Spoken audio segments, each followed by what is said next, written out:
tout ce que j'ai vu en prison, il n'y a rien de bien. Alors, moi, je fais des fautes, mais en prison, c'est pas la solution. Comment s'organise une vie lorsque son compagnon est en prison? Eh bien, difficilement, car pour moi, c'était la première fois. Je ne savais pas ce que c'était et j'étais complètement perdue. Alors, visiteur de prison, c'est essentiellement quelqu'un qui va rendre visite à des détenus et puis qui passe un moment avec eux, typiquement une demi-heure, 3/4 d'heure avec chacun d'eux et qui les revoit régulièrement, toutes les semaines. Mais c'est essentiellement de parler avec eux. Vous êtes trop en colère, parce que là-bas, il y a des surveillants, je vais vous dire, je ne suis pas contre tout le monde.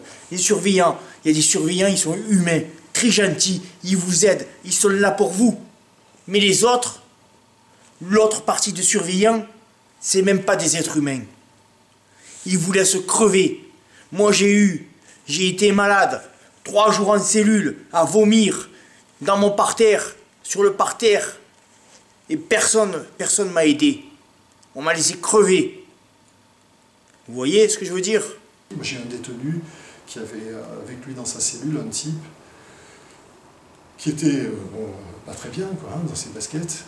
Et il me disait que toutes les nuits, ce type s'asseyait, il prenait une chaise, il se mettait à côté de lui et il passait sa nuit à le regarder. Et puis à part ça, il passait son temps à aiguiser des manches de brosse à dents, enfin c'était un peu sa lubie. Bon, il n'a jamais agressé. Enfin, il savait qu'il avait ce qu'ils appellent des lames, et puis il passait sa nuit assis à côté de lui à le regarder. Alors il dit souvent, je lui disais, ah, arrête de me regarder. Ah non, non, non, je te regarde. Ah, ils arrivent même à nous faire enlever le soutien-gorge, ça peut faire rire, parce qu'à l'intérieur il y a une baleine qui est détectée. Après de là, on repatiente. D'abord, on passe le sac de linge qu'on a le droit de rentrer une fois par semaine, où il le passe au détecteur, à savoir que bon, pas toutes les choses ne sont autorisées, hein, bien entendu. Même un film vidéo, c'est 2 par semaine, voire 3. Qu'est-ce qu'on fait avec 3 films par semaine? Les surveillants, il y a des trafiquants. Ils rentrent des couteaux, ils rentrent des téléphones. Il rentre tout ce qu'il faut, tout ce que vous voulez, vous l'avez. Et après, c'est les détenus qui morflent. Pourquoi? Hein? Moi, j'étais malade. J'ai eu un ulcère à l'estomac. Il n'y avait pas de cachet dans la prison. Donc ma mère m'a amené des cachets. Un surveillant, il s'est trouvé. J'ai dit, laissez-moi aller. Excusez-moi, je suis malade. Vous savez quoi? Ils me les ont pris. Vous savez... Et on m'a sauté à 3 dessus, 3 surveillants m'ont pris à coups de pied. Il y avait des escaliers jusqu'en bas, ils m'ont pris à coups de pied. Mais moi je suis un homme, je resterai toujours un homme. D'abord il a fallu faire une demande d'autorisation au juge d'instruction pour avoir l'autorisation d'aller au parloir. À savoir qu'au début il était détenu à la prison de Luynes, à Aix-en-Provence. Et il y a plus d'1 heure de route, aller plus retour. Plus se présenter 1 heure avant pour pointer et faire les démarches avec les papiers, montrer sa pièce d'identité, qui vérifie que l'on est bien inscrit, on a bien l'autorisation. Enfin, la première fois que j'ai dû aller le voir, j'ai dû partir à 6 h du matin pour un parloir à 8 h. Donc, et pour arriver dans un lieu complètement inconnu, avec des gens inconnus. On est là, on se regarde et, les uns les autres. Bon, il y en a qui ont l'habitude et qui l'apprennent très vite, mais moi non. Donc j'étais là à me demander ce que je faisais là. Et malheureusement, ben, j'étais là pour aller voir, comme les autres, quelqu'un qui m'était cher. Il y a vraiment des gens extraordinaires, des gens intéressants, mais il ne faut pas savoir ce qu'ils ont fait. J'ai un cas toujours que je cite, c'est le cas d'un détenu extraordinaire, très très intéressant, passionnant. On parlait de science, de philosophie, des choses vraiment passionnantes. Et puis un jour j'ai appris qu'il était pédophile et qu'il avait violé ses petits-enfants. Et ça casse complètement. C'est pour ça que moi je ne veux pas savoir ce qu'ils ont fait. Ils me racontent ce qu'ils veulent. Bon, voilà.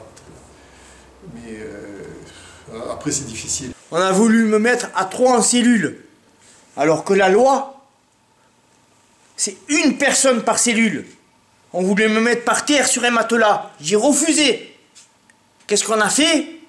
On m'a mis au cachot pendant plusieurs jours. J'ai refusé encore.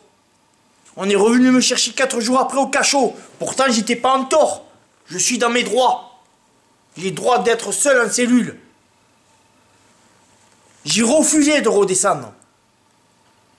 Et on m'a laissé encore en cellule. Regardez. Hein? Je vais vous montrer ce que j'ai fait. Je vais vous le montrer, moi, ce que j'ai fait. Voilà, je vous montre. Regardez. Tentative.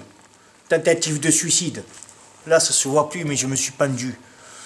Mais si j'aurais pas arrangé l'affaire, je serais mort. Je serais pas là en train de vous parler. Voilà. Parce qu'on met pas des gens par terre sur un matelas. À 3 dans une cellule, alors que c'est une cellule pour seul. C'est pas possible, ça. C'est pas la loi. La loi, c'est d'être seul en cellule. Vous savez, la plupart d'entre eux sont à 3 dans une dizaine de mètres carrés. C'est pas beaucoup, hein, 3 dans une dizaine de mètres carrés. Et puis avec les toilettes au milieu, ils sont là 23 heures par jour.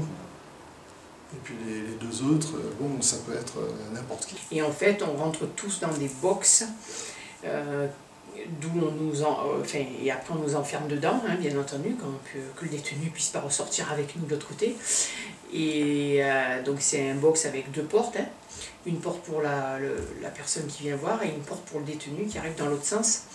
Et donc là, il y a juste 2 chaises et une porte avec une petite vitrée. Et on est là à regarder, à attendre que la personne qu'on vient voir arrive.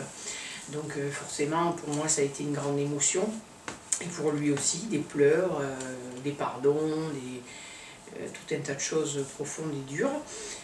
Et puis là, on est là et on reste 3 quarts d'heure à parler, voilà, et à passer un moment le plus intime possible pour essayer que ça dure le plus longtemps. Et après, 3 quarts d'heure après, on entend au micro, parloir terminé. Cette loi, elle dit qu'il n'y a plus de condamnation à mort et qu'il y a en pratique plus de peine de perpétuité. D'accord ? Ce qui veut dire que tous les détenus, tous, seront libérés un jour. Tous. Voilà. Alors donc, s'ils sont entrés en prison, c'est probablement parce qu'ils ont fait des choses pas terribles. On les a sous la main, entre guillemets, pendant des mois, des années, ça dépend de ce qu'ils ont fait. Et moi je trouve que ce serait bien qu'on se débrouille pour que lorsqu'ils sortent, ils soient plutôt moins mauvais, qu'ils aient compris un certain nombre de choses.